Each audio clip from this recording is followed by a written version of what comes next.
What's up, everybody? I'm Jay Jugular. We're back for more Crash Team Racing Nitro-Fueled. The last time we actually completed the Glacier Park area, got all the trophies there. We challenged Komodo Joe, beat him, got the key, and we are in, let me make sure I'm not butchering this, Citadel City. I was right. So now we're in the Citadel City area. We completed Engine Labs, and we did all this with Coco. Now I'm going to be swapping up, and we're going to be using Dr. Neo Cortex with his red Supremo car. Really like this one a lot. Cortex wasn't a character I used a lot, but I always said I use every single character in the game. So, yeah. But I did like his car color a lot. But I feel like it's only fitting that we do this area with Cortex, just because it's a lot of Cortex statues and a lot of Cortex everything and a lot of Cortex Castle, which is our next track. Alrighty then, Cortex Castle, which has probably the most Easter eggs out of... Well, I won't say it's the most, but it has some decent Easter eggs that were brought into the game at launch. Whenever, well, they weren't. God, I need to watch what I fucking say. They weren't brought into the game, but there was a lot of Easter eggs here that, as soon as the game came out at launch, a lot of people were very excited as far as what they seen. But if you can see all the banners and shit tapered around the castles, it has pictures of Nina Cortex, a Jester Fake Crash, which we never got a skin for, at least not yet anyway, if we are going to get one at some point, and Embryo. Those characters were actually brought into the game months later through the Grand Prix events. And I think they were both brought in at the same time too, funny enough. In a Grand Prix that I always and forever will call it the fan Grand Prix, because those were all characters that everyone had been wanting for like ever. But yeah, Cortex Castle, it's really great. The area that it was at, that I just, you know, the warp pad that we were just at, outside that area, it used to not just be, you know, glass, what do you call them? There's a word for it. Framed glass, windowed glass. I can't think of the name of it. I usually, I say usually too many damn times. I usually use it in Minecraft. I just can't think what it's called. God, something glass. Anyway, that glass that's around the warp pad was actually glass of bosses that were in Crash 3. It was tiny, dingled out Entropy and Engine, and then Cortex. It's actually really neat. But in this game, it's only just glass mirrors of these Cortex modest statues and poses everywhere. But I gotta admit, they're pretty neat, but I miss the original a lot better. We got a decent lead. Oh, the engine's like literally right behind me. I really do like what Nitro-Fueled and Beanox are doing with like most of these tracks though, because it's crazy. We got what Insane Trilogy, what was it, in 2017? Yeah, Insane Trilogy came out in 2017. I remember it because the boy graduated. But we got what, Nitro-Fueled in 2019. I kind of think it would have made sense if it came out in 2020, just because it was like, was it a 4-year gap or was it a 3-year gap between like CTR and Crash Bandicoot? I don't think the fans would have really just wanted to wait that long though for that game to come out. This game to come out in like 4 years. I know damn fucking certain I wouldn't want to. I could not have waited that long. I'm actually glad we got it within 2 years and they weren't just like, oh, let's wait 4 years from now to drop the game.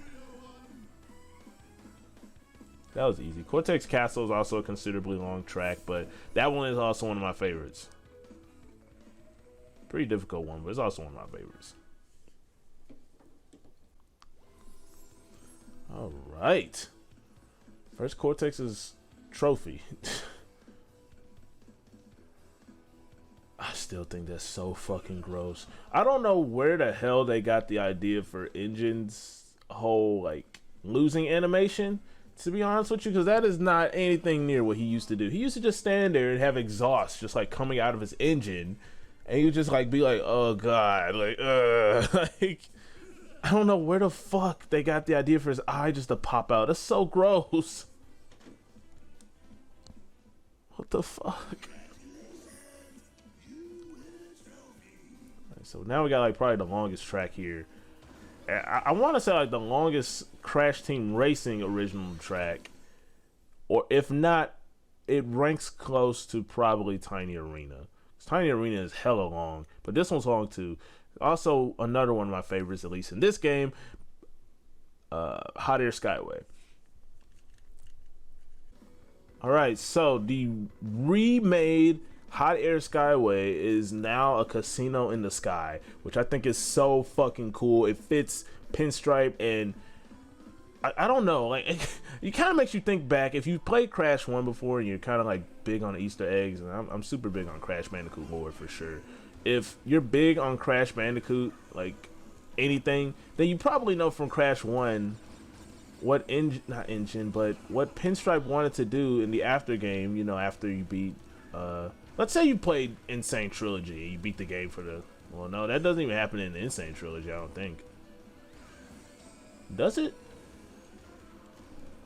I don't think that happens. So, like, I think in Crash 1, in order for you to, like, see, you know, the after game for all the bosses and shit, and Cortex himself, you have to, like, 100% it, I think, in Insane Trilogy. I don't know for certain, but anyways, it kind of makes me remember, like, Pinstripe himself, like, after the game was over, he wanted to start his own Goober National business sort of thing, and maybe that just didn't work out, so it was like, fuck it, I'm gonna use, like, whatever money I got from Crash 1, I'm gonna make a bunch of fucking airships out of the shit that Cortex made, and I'm gonna make a casino in the sky.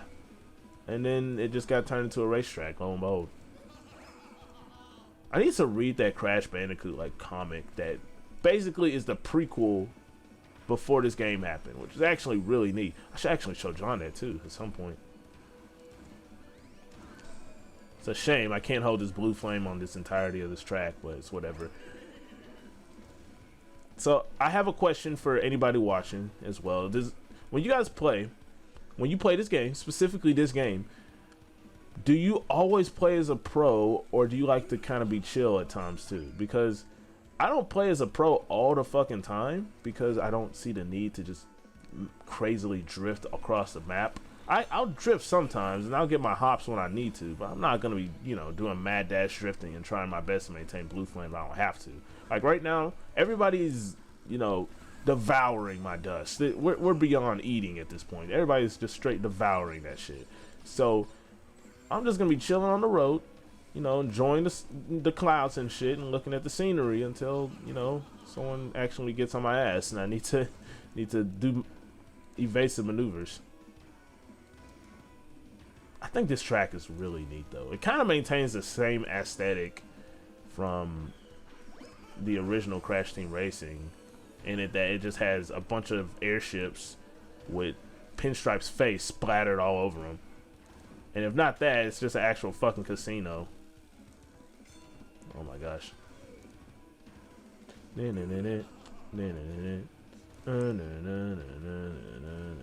And there's actually cards with like characters' faces on them. Like they have the Crash Team Racing. Ah, go!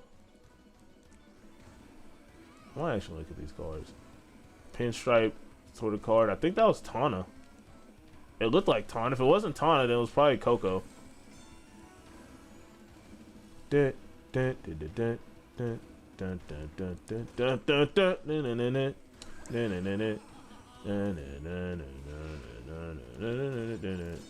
done. Alright. Okay, it's not as long as Tiny Arena, because I remember Tiny Arena being like a 3-minute and 50 something track, if I remember correctly. But I don't know if I was like boosting that entire thing or not. Alright. We back. At least Crash went OG for this race. I can't help but just love the original, like, trophy podium animations that they brought back, or at least redid, because man, Crash is just still fucking sleeping on, like, I don't give a fuck if you got first place, bro. I am just tired. Like, are you not tired? Because I'm tired. Alright, we will continue with the last track. This one is long as hell too. Citadel City is just very well fucking known for having long ass tracks. That much I know for certain. We can't go to the left yet, but we can go straight forward, and lo and behold, boom, shakalaka, Oxide Station. So, funny enough, this whole area, right? I'm pretty sure, don't get me wrong, this whole area was just inside like a green type of tower sort of fucking thing. It was weird. The spaceship wasn't here. I don't even know. Is there like water under there, or is this just like cloud? Like, where the fuck am I at? Well, I don't know. I might look at that in a second, honestly, because I'm kind of curious how it looked in the PS1 version. All right, so I didn't exactly find it. However, I did find a beta image for the track. Not exactly what I was looking for, but I guess it's something. I may have to look at a Let's Play from somebody later on, I guess. But we are here in Oxide Station, the last track for racing, or at least the last trophy challenge track in the CTR first part of the adventure mode.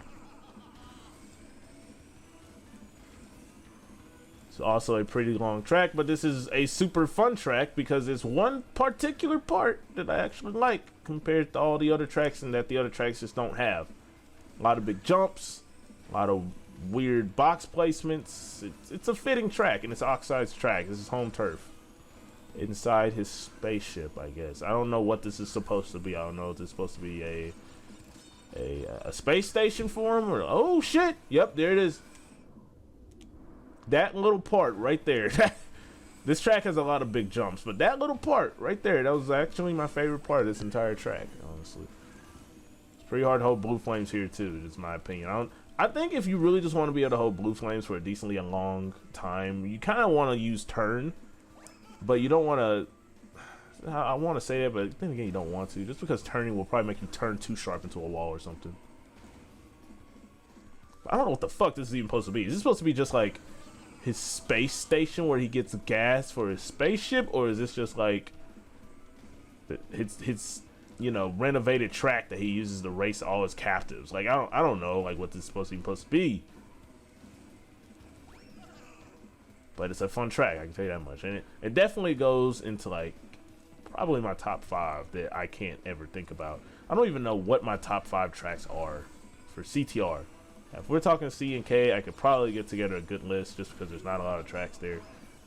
God damn, for CTR, man, original tracks. These tracks are beautiful and they're all original as hell. So I don't know. If I kind of had to think on it, I can think of something.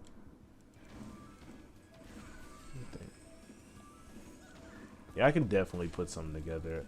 I'll say, as far as favorite tracks go, no order. I do love Tiny Arena a lot. I already mentioned that. Tiny Arena is super fun. Big fan of stadium tracks in racing games. So any Waluigi, Wario Stadium track, Mario Kart Stadium, big fan. I love Oxide Station. Engine Labs is one of my favorites as well. Papu Pyramid, and probably Dragon Mines. I do love Dragon Mines, but I don't at the same time. So if I had to pick anything else, probably would be Sewer Speedway. I do love Sewer Speedway a lot. Those are like my favorite tracks. C and K, I don't know. Well, I'll touch on that once we get there. I plan on probably doing the cups for like the C and K tracks, just so I can show that off some type of way, because sadly Beanox is not, or will not for that matter, include some form of adventure mode featuring the C and K tracks, or just added bonus to the game. No type of activity with those tracks whatsoever. Granted, it would have been pretty cool, and I mean, I kind of wish along the way that they would have had like some sort of like joint story mode or something like super different or whatever, but I wouldn't expect Beanox to do that. It's just a classic. It was a remaster, so with a remaster, you should be able to just add content that people want, quality of life change stuff, and nothing else. You shouldn't really have to bring in anything new. And just like that, we got all the freaking trophies for the, I don't want to call it, the original Oxide's challenge, I guess we'll call it that. I got all the trophies, so we're good now.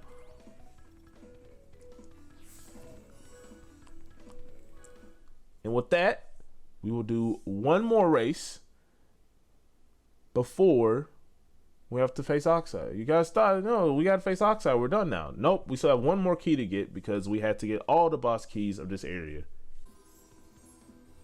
Right, cool. Watch Cortex do his little jig. In the midst of me actually waiting on the loading screen, I actually found that Crash Team Racing comic book. And I don't know if there's any more because there's like a #1 posted. I don't know if they were planning to make more issues or what, but it's pretty neat. I actually sent it to John for a read just so he can kind of get some insight on it. But let's go ahead and go to our boss cutscene, shall we?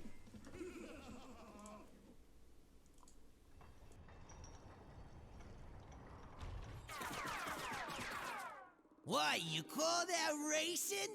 Forget about it. If you's gonna race Oxide, you's gonna have to get past me first. I'm the speed champion here, and I'm gonna save the world. For a sizable fee, of course.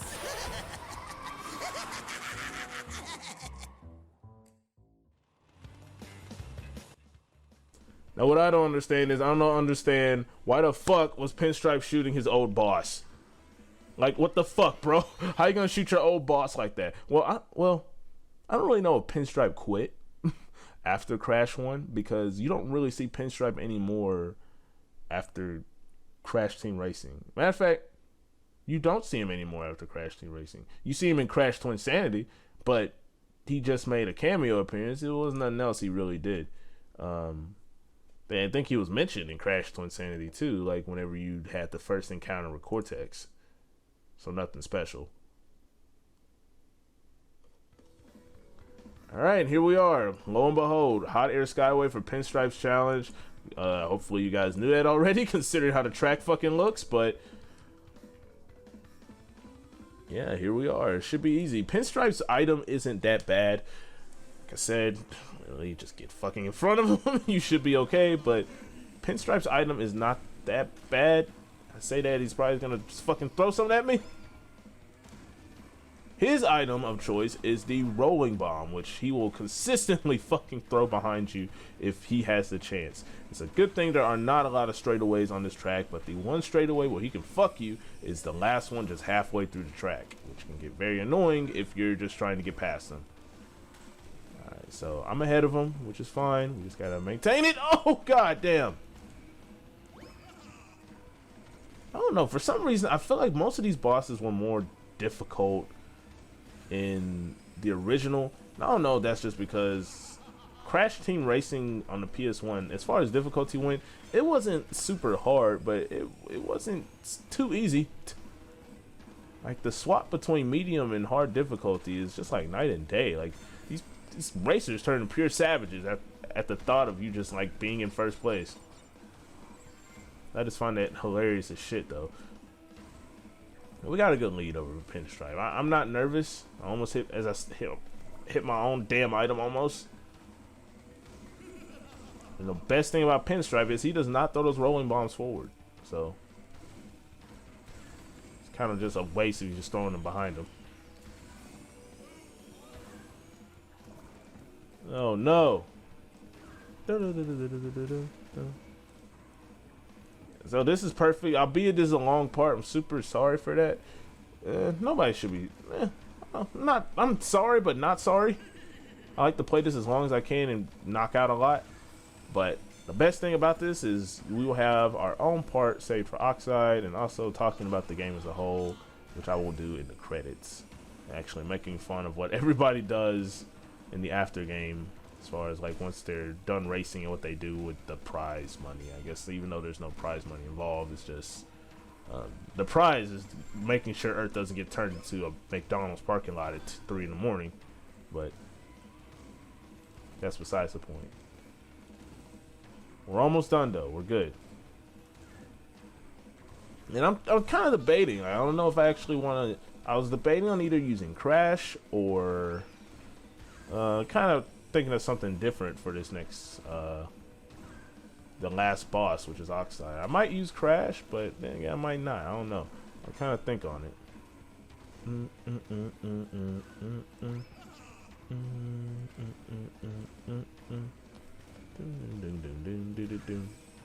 I'll think of something. I don't really know.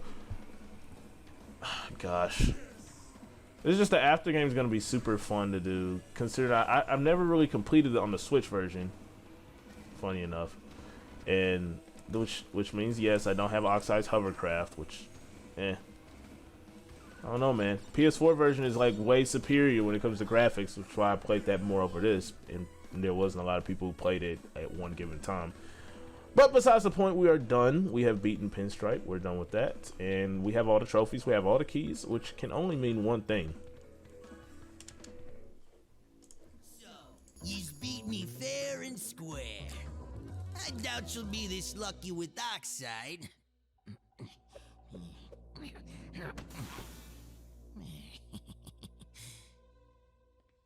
Here's a key for your troubles. Ah, brother.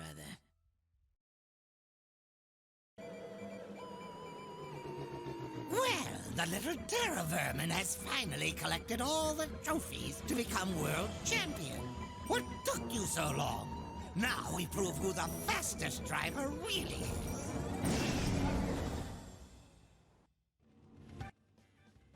So many things to say. For one, what type of fucking car does Pinstripe have to where he has a secret compartment with a key in it? Or where did he get the key from? Sneaky bastard. And for two, Oxide, you came to the wrong planet, mother sucker.